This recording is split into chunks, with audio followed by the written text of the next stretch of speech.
sorry, don't mind me. Don't be silly. Don't mind me. Adam from Wine Selectors is admiring the basil in the kitchen today. Hard not to. Whilst I'm slaving away again. And today I'm making a Italian cabbage and sausage soup, so a classic minestrone. Okay. Which is exciting. Homely, hearty, warming, all the good things. Lots of veggies, Comforting. lots of nutrients. Yep. A challenge for you, I think. Yeah, it is actually. When you sent me this recipe, because, well, A, it's a soup.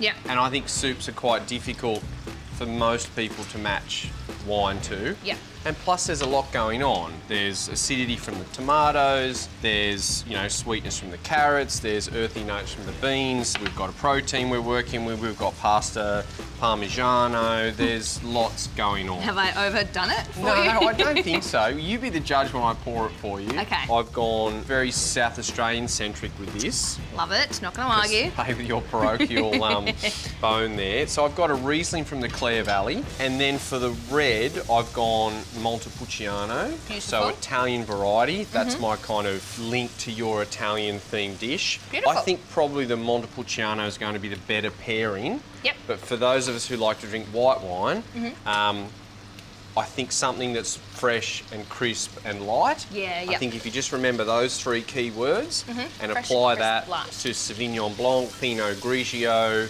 I've gone Riesling, even a lighter bodied Chardonnay I think will work with this. Love it. However, I should pour and then you can be the judge. Okay, if I have to. I've just got onions, garlic, and my carrots cooking away. I like to add everything at different times. Okay. So obviously, the onions and the garlic take a bit longer. The carrots are a harder vegetable. They're going to take a bit longer. Then I'm going to go in my potato. Yep. And then a little bit later on, we'll add in the zucchini and the cabbage, so they're not overcooked and they still have a nice crunch. I like that. And then we've got the pasta, borlotti beans with a tomato for colour. And then the pork sausages. So for me, Italian pork sausages have so much flavour. Yes. You don't need to add anything to it. It's a cheat way instead of using mince and then flavouring your mince. It's like it's like an instant meatball vibe. So what I'm going to do is just literally pull the meat gently out of the casings, straight into the fry pan, and make cheap meatballs. Why not? Very, very easy.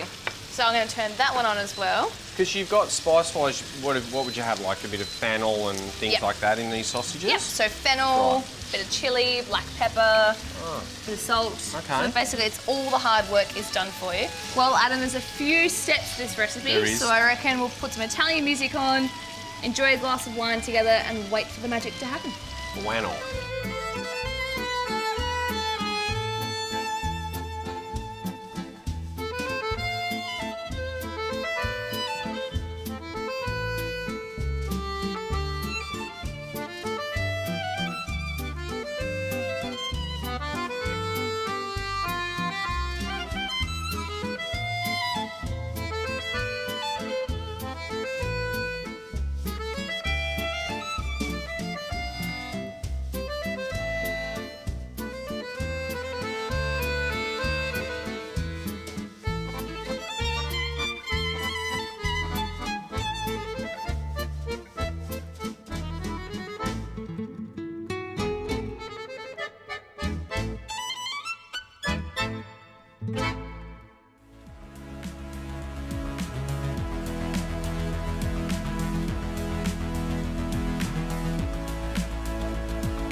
Well, Adam, this soup, Oh, it's come together brilliantly. it has, look at that.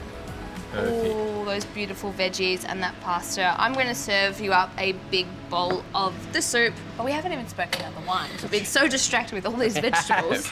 And look, I've spent my time waiting for the soup, enjoying this lovely Riesling, which I think Gorgeous. is a great kind of mouth-watering wine to start with.